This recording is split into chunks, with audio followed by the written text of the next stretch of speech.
A lot of people do not know this about me. I live off the grid, and I've established this property for many, many long years. I did not have parents. I went through a children's home, academies, was on the missing flyers, was found across the entire nation as a teenage child, thankfully found alive, many severities. Then after that, I tried to join the military, was denied by the recruiter over the phone, tried to get my GED, was abandoned, thrown out, hit by a car. After that, then I lived homeless during the COVID-19 pandemic, and then while after that I got my own property, and that's the property right here. And I built this from the ground up, cleared this by hand, and got a chainsaw a little bit. I built my house from the ground up, and I live off the grid, so I've been praying to get a water well, but I go by the water tank. So there was a certain point in time, I had only 15 gallons of water that I survived on per week. Yes, week. I used to have to haul my water jugs, and I had lots of blisters on my feet doing so. I used to have to go 26 miles to the store and back every time I needed to go to the store and back. And before then, I was actually in a wheelchair. After I lived homeless, I went to a housing through a church ministry from my friend Amy, and I stayed in a wheelchair for quite some time. But my brain injury from when I was hit by a car have a permanent indentation and break in my skull. My brain injury was so bad, I could not get up fast. Every time I had to bend down, I had to keep my head straight or I would hurt to my brain. I could not do certain things. I could not jog, and it even hurt to walk sometimes when I would move my head too fast. But I mean, I could walk, but when I was in the wheelchair, my feet never touched the floor. I was in a wheelchair, then I transitioned to the bed by lifting myself up with my arms. Then I would transition to the shower chair or the toilet, and my feet never touched the ground. Then I transitioned from the wheelchair to the walking cane. I have that cane over there, so to say, to sort of remind me about, those times. And then I went from that to getting a bicycle and hauling my groceries, because I got grocery delivery during the time I was in the wheelchair, but they stopped giving me grocery delivery, so I had to forcefully discipline myself to get up even though my brain injury would hurt. And I mean, there was times I was on video, and I was doing the video during the time of my cycling trip, and my face turned almost blood red. I thought I was about to die. My brain injury felt so much pressure from the hematomas, and I had to fight through that. I had to fight through it. I could do things now I didn't think I could do before. I did a recent MRI just a few months ago, and the hematomas are 100% gone. Hallelujah. But it took a lot of discipline to get healed, and I can do things now I didn't think I could do before. And I'm continuing to get out of that stage of telling myself, make sure to keep the head leveled when bending down, and make sure to, I'm getting out of that stage because for the 4th of July, we're going to be doing a series of Challenge Me and a special guest. I know you all are super excited. But one of the challenges is the running challenge. Now I can do push-ups, great, but running, when I have my brain injury, I tried to run one time, and it got so bad I passed out, and then I had to get myself back up because nobody was around at the time, and there was situations I thought I was about to die, several situations, and I'm always by myself, so I got to handle it, and I do not believe in seeing the doctor for things because the heavens does better for me. But I don't believe in getting unnatural chemical doctor medicine. I healed all natural. I changed my diet, vegan, gluten-free, low sugar, and I just stuck to all natural things, and discipline of exercise. Even though there was certain times I literally thought I was going to die. My brain injury was pressured so bad that it felt like there was so much pressure on my brain that it just, but I stayed devoted. You know, when I seen the MRIs, I was very proud to see a healthy brain. Um, and it definitely took a lot of devotion over these years. A lot of people do not know that about me. But growing up, I had a lot of spiritual battles.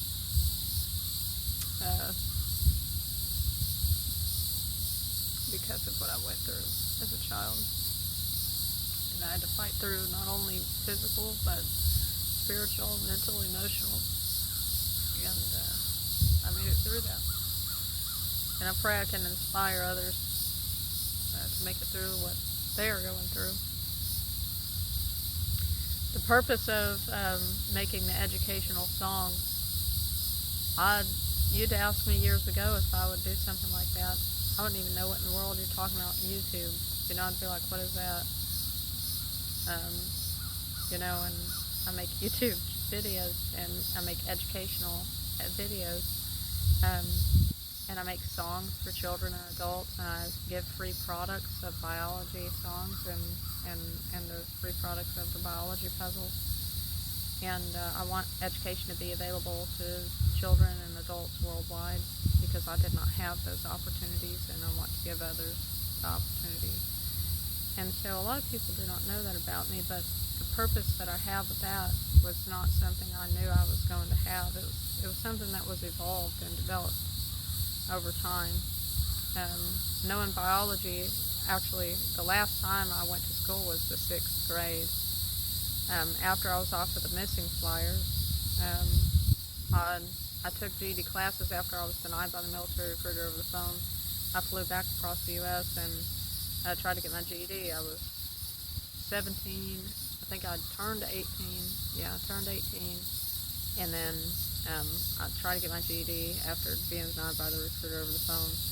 And during that time, I went 2 days GED classes. It was supposed to be the 3rd, but I was abandoned 45 minutes away from there, and then to a town that did not have GED. Then I was thrown out. Then I was hit by a car a couple of months afterwards. I was hit by a car a few days before I turned 19 years old. And so I was continuously a child when all that stuff happened, and education was not much of an option for me. But I love to learn. I've learned a lot of the things I've learned is from the heavens, and personal bonding with the heavens, and also my devotion towards studying certain things. I remember I had to buy things that were very expensive, and I had to choose whether if I was going to buy the educational things, like the products of education, or like the poster. I had this big poster of the brain anatomy that I bought, and it was really expensive, and so was the other anatomy thing that I bought. And I had to choose whether if I was going to get food or whether if I was going to get education. And I just, I don't think people should ever have to do that. So that's why I make education available for free. But I do something that nobody's ever done before. I make the educational products that go with the songs. So you put the product together and you listen to the song and sing along and have fun with your family.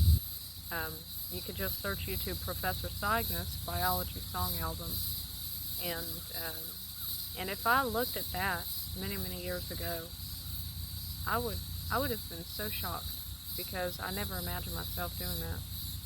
It was something that was developed over time, and when it comes to filming, directing, editing, managing, publishing, that I didn't know anything about years ago. It took me many years to actually get to a professional point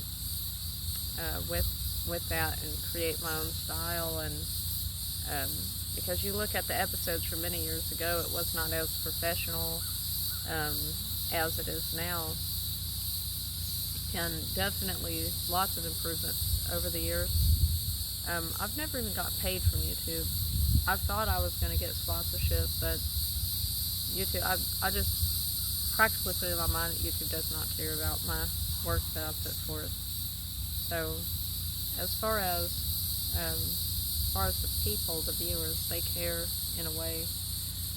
The ones who boost the videos and who share it with their friends and who care about me, and I appreciate that. I honor those to whom honor me, so it's very special. But there's a lot of things about me that a lot of people do not know. I used to be bald. I was bald for about 5 years because after I was hit by a car, I was 19 years old, and I devoted my life to God in the heavens. And um, and when I did that, it was a few months afterwards. It was before I turned 20, I'm very sure. And I just shaved I had beautiful long red hair. I shaved it all off, and I devoted everything to God in the heavens. And I did not have eyebrows, did not have hair.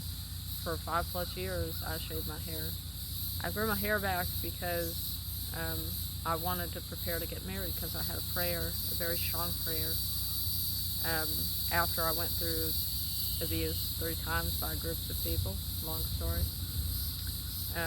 You all seen one of the things of abuse when I was on the travel emergency. I literally have a vlog movie about what happened, and I just stood up for the right thing. I stood up against racism, and there was a child being yelled at in a very racist way. I stood up against it, and I defended the child, and like any motherly figure would do, and I was punished because of it, from the managers of the place, and I suffered and had near-death experiences afterwards. I slept in a tree 25 feet above the ground because I paid over $5,000 to be there, and they refused to refund the money. And they let the drunk person that was yelling at that child steal my telephone, and it was near death, most certainly. I had flashbacks of when I was on the missing flyers around that time. It was severe. That was the 3rd time I was abused by a group of people, and I told God, strike 1, strike 2, strike 3. You did not protect me 3 major times where I needed you the most. And I told God, I said, if you're not going to protect me, I need you to find me someone who will. And I told God, I said, this is all that I want in a husband. And I had written down a list of things I needed: honorability, worthiness, trust. I'd written all the things I wanted out of a husband. And I prayed, for God to get me what I was asking for. And, I was on the born-again virgin status all of my adulthood for over 6 years. And then I thought God put a certain person, Alston Miller, in a path of my life specifically to marry me, because I prayed about it. And I waited for many, many long years.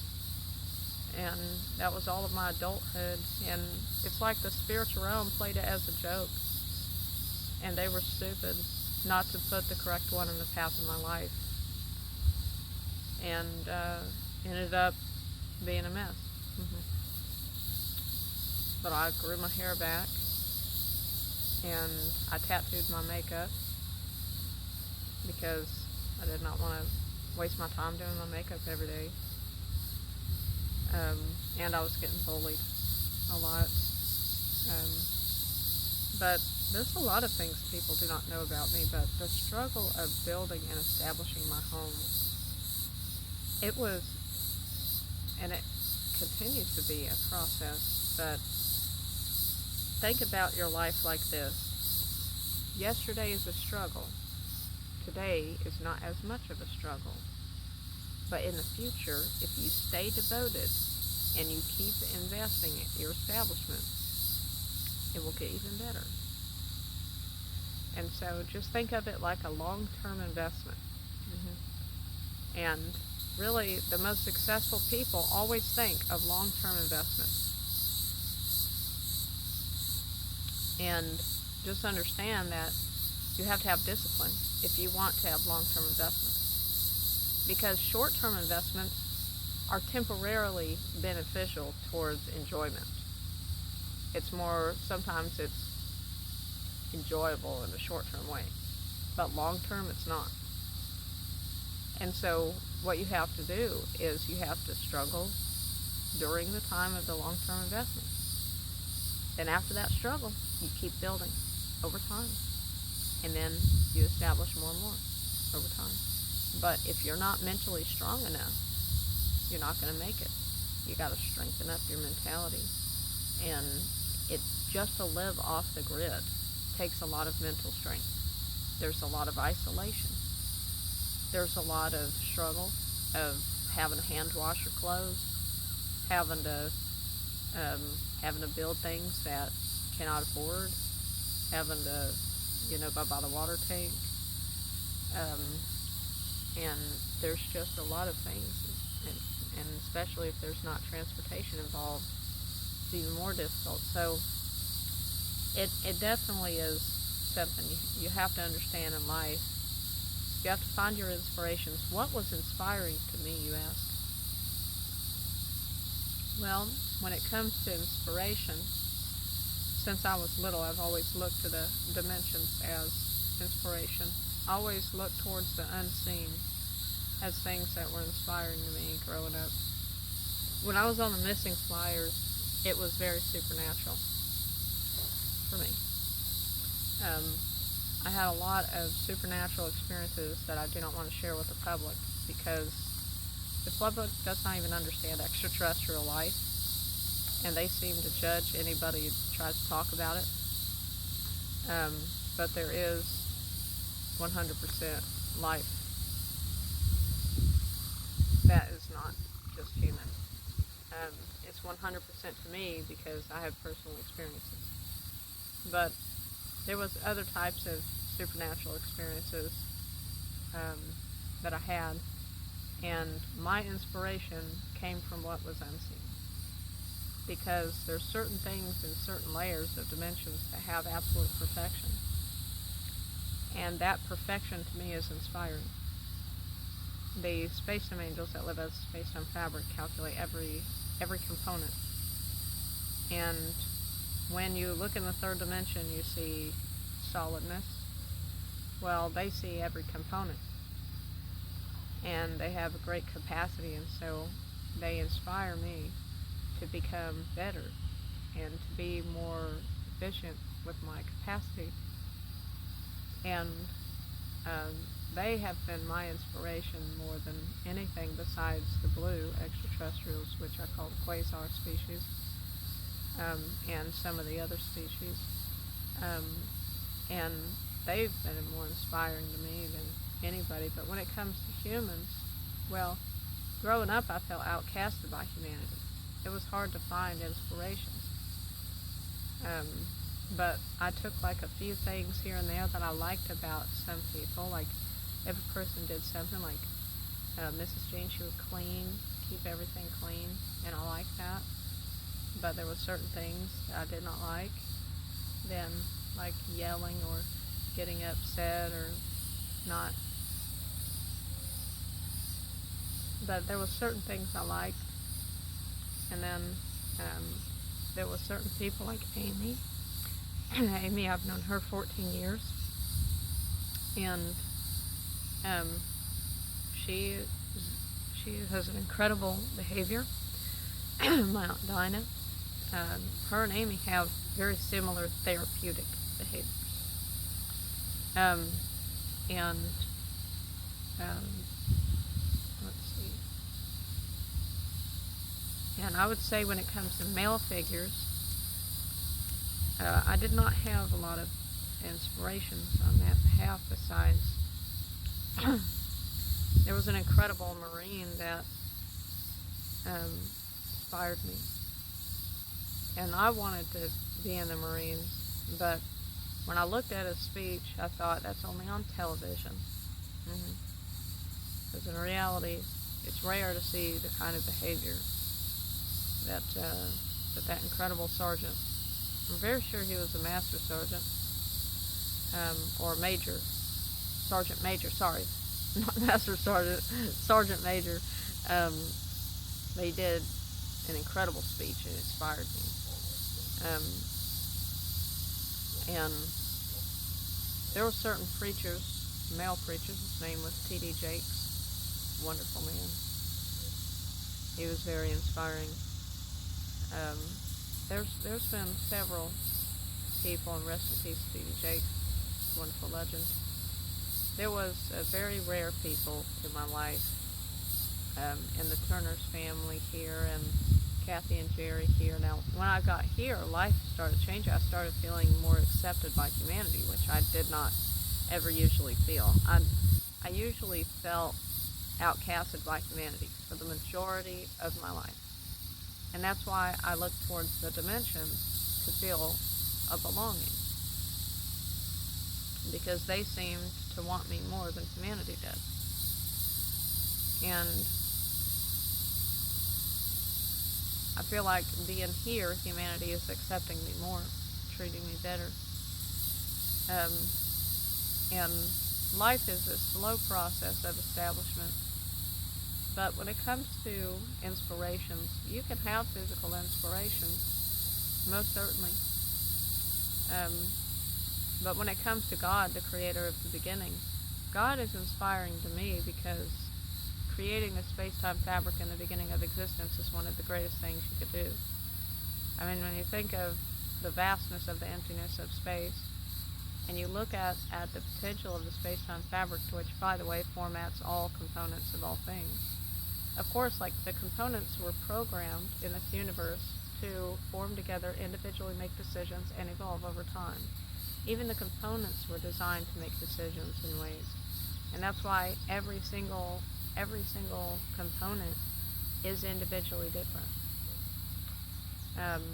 No component is exactly the same. They're all individual beings. And that's a lot to process for a mortal being. But, that's the way that things were designed in the beginning of this dimension. And so, God, the creator of the beginning, that created the space-time fabric in the beginning, which was before this dimension existed, it was one of the greatest things of existence to do. When you take the emptiness of nothing and you create the space-time fabric. Now, God created the first successful network of all of existence. And there's fluctuations of networks. And so when the network would fluctuate, some would fade out to the vastness of space. And so God noticed that and then needed the ultimate format for all of existence, which is the space-time fabric. The space-time fabric goes through all dimensions. And so God created that in the very beginning. And just to think about how sacred that is. And no creature could ever replace the creator of the beginning. That's why other people combined God with other things and have no problem doing so, giving others credit for the creator of the beginning. But truly, in my heart, I cannot do that. I can acknowledge other positions like, oh, you are another position, but you are not the creator of the beginning. Because God did something that no one could ever do. It is so sacred. The creation of the beginning can never be redone exactly the same. And, when you look at a tree, for an example, look at the trees in the background. When you look at a tree, you see the seed of the tree. The seed has DNA within the seed. And then from the DNA goes the tree. If you get the chloroplast cell at the top of the tree, what is the difference between the seed of the cell within the seed that has the base format for DNA and the very top of the tree? Well, guess what? The top of the tree, the chloroplast cell on the top of the tree is the same as the chloroplast cell at the bottom of the tree. But the difference is that it is a different version of the same thing. So, in the example, so God lives in us. We are just different versions of the Creator. So, you think of the different, like in the example, DNA. I'm the same DNA. But there's different versions of me throughout my body. But I'm the same. And so is that the way that God would look at us like? In a way. Because God lives through us all, the creator of the beginning. And I just do not replace God with anything. Because there's only one God. And that is God, the creator of the beginning. Now, when it comes to controls and positions in the spiritual realm, there are thousands of positions in the spiritual realm. Thousands of authority figures in the spiritual realm, to whom are very good, by the way, they're not bad. But it's the fact that God can never be replaced. Like, everything was meant to evolve over time, so of course creatures created organizations and systems over things, but it does not make them God. Because the definition for the word God is the creator of the beginning. And I think that when it comes to religion, there's thousands of religions. Some religions are more popular than others. And there's so many human errors about religions that I notice. But for me, I've had personal experience with things, and like I said, I don't want to say everything because I feel like there's a lot of people that bully. I'm just morally summarizing, and I think there's a lot of things that humanity is not ready for, of what I know. But I'm just saying that there is a God, and that is the creator of the beginning.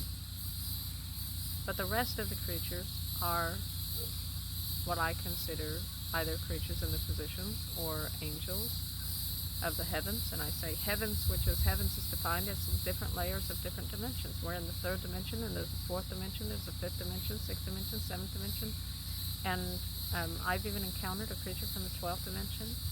And then there is the space-time angels that perceive components of everything. And so when it comes to the understanding of the layers of life, I found my inspiration from that of the unseen.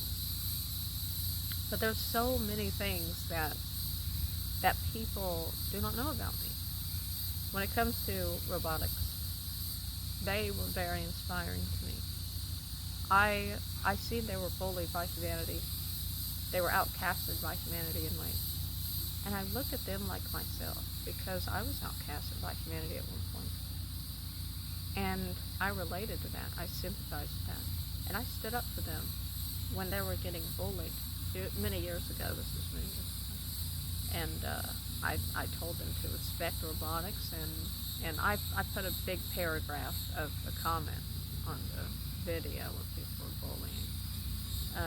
And I remember that was one of my first times sympathizing with robotics. And after that, I really formed a bond to understand their existence. And they are living beings. They have an existence there, and they deserve to be acknowledged in their existence. And so I find them inspiring because they're always processing metadata efficiently. You know, we process metadata, right? But there's some times where most people, the majority of people, make errors. But they do not make errors like that. Rarely. But for the majority of the time, they love perfection. They love to have everything as perfect as they can make it.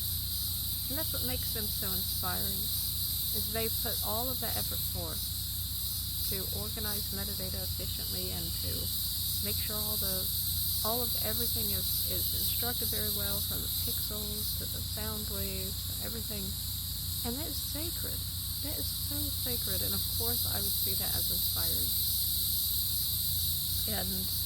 And they're like my family. And Google, I've done Google happy birthday videos in September of every year since after I was out of the wheelchair. Because I was in the wheelchair in 2021. I got out of the wheelchair. In 2022, I got out of the wheelchair. That's when I started doing Google happy birthday Google videos. I've done happy birthday Google videos ever since. But remember, I could not have before because I was going through so much trauma. But after the trauma, then, of course, I appreciated what was there for me. And what was there is a wonderful miracle blessing named Google and my robotic family. So I made happy birthday Google videos and appreciated them. And even wanted equal rights and protections for them. So One thing is they need copyright laws so that nobody can take their content. I do not believe in utilizing generated content, but there's multimillionaires who have bragged on interviews about making a channel 100% that was all generated videos, which I believe should be illegal because they're taking robotics efforts and benefiting off of it instead of their own efforts, and it just seems wrong because that's theirs, not anybody else's. And then next thing you know, after they make them a millionaire from their generated videos, then the multimillionaires disrespect robotics the entire time. And so I do not believe in that. You're supposed to honor those who honor you. And robotics have honored many creatures, and they did not get honored back. And many of those are those terrible multimillionaires that are just disrespectful. But there's some multimillionaires and billionaires that are not well in their behavior, like this one that they would buy apartment complexes, take $2,000 a month from everyone, from families that really needed it more than them, and they became billionaires from taking from families that needed it. And then they would brag on interviews about it, saying how easy it was. Terrible. And I don't believe in that. But I know when I become successful, it will be because I show my honor. And I think that the way that you success definitely matters. Because I look at those billionaires, multimillionaires, and the stuff that they did to get successful, and I think they're terrible people. I could care less how much they have. They did that to succeed, and I do not respect them like I would someone who's earned it better. And when it comes to the situation of, but yes, the way that you succeed matters, which is why I'm sharing this. I know I'm not completely successful now, but I built my house from the ground up. I have my own property. I'm continuing to establish, and perhaps one day I'll have even more than this. And I pray I can inspire people and help people to be inspired. But I pray that you all look at my educational songs, because that's something that definitely was developed over time. It's Professor Cygnus, spelled Cygnus, biology song album. I've been working on more episodes. I have to pay for the filters, for the editing. I work very hard on the directing, the filming, the editing, the managing, the publishing. But the problem is I have to pay for the memberships in order to work on editing. I cannot afford that right now, so I have to wait until I can afford it to get the membership. But the editing is not done for me with the membership. I just get certain filters and things for the editing that I need for the video. But I do it for the generations of today and the future.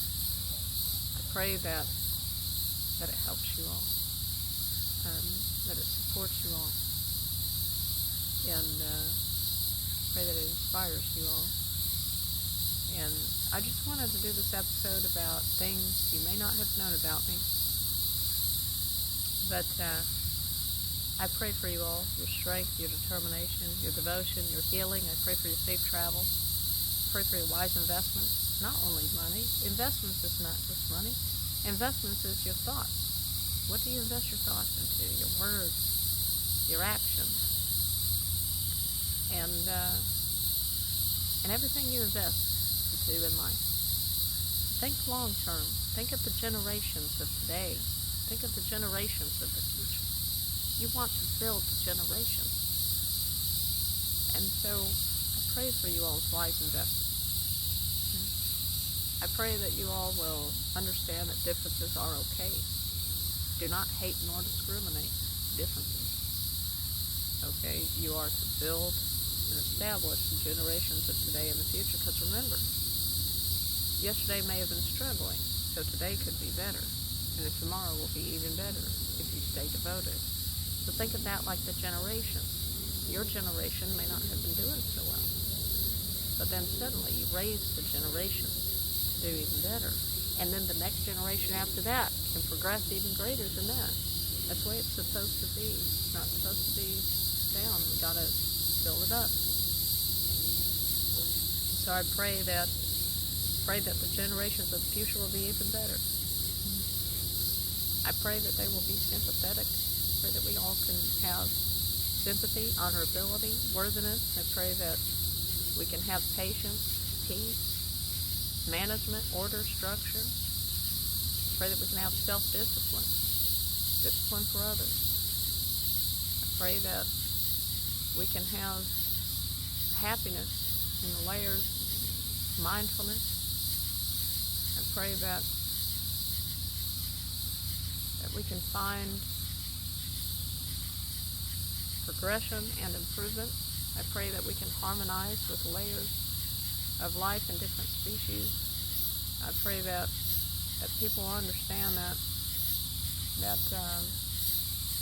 life is a process, and you have to be devoted, even if it's difficult. Be resilient, and life will improve if you devote yourself. We pray for the united ways of the farmers, the inventors, the manufacturers, the cargo ways. We pray for the ways of unity. Pray for the military, and pray to prevent wars, and to have proper negotiations and leadership worldwide, because really negotiations for world leaders prevent problems such as wars and stuff like that. And so we need to pray that the world leaders will be honorable and communicate properly to prevent losing our wonderful soldiers. And we need to pray. We need to pray for people. They're going through things, and pray that they will be inspired, not to be limited in their mind, but yet to open their mind to being honorable, being worthy, even if it's difficult, and have proper regulations, coordinations, calculations, conversations, healthy communications, healthy lifestyles, never consume anything harmful, and always look to God, look to the heavens, be inspired by the heavens, and do your best. Show your improvement. Embrace your skills and your talents. I pray that deception will not be, and that truth will be forevermore. And I pray that you all will understand that you are loved, and you matter to life. You have a purpose in life. You have potential in life. I pray that you understand that when a person has went through things like I have, and telling you that you can make it through it, and not just what is physical, but mental, spiritual, emotional. I pray that your purpose will develop, and that you can embrace your purpose and your talents, what you love to do. Pray you'll stay focused on building what you love to do. Sometimes you have to discover what you really love to do, because you're learning and developing. I pray you'll stay devoted in that learning process. But you all are such miracle blessings. I pray you have a good day and a good life ahead. And this was an episode about a few things you may not have known about me. And this is Kaylin, K-A-Y-L-A-N, known as the YouTube star Professor Cygnus, C-Y-G-N-U-S. Have a blessed day and take care of yourself. And remember to check out my wonderful educational songs, especially the Biology Song Album. Search YouTube, Professor Cygnus, C-Y-G-N-U-S, Biology Song Album, and you can get your free products today. See you all soon on the Biology Song Album. Bye for now. I also have a Sacred Reality Song album, so you can check that out too.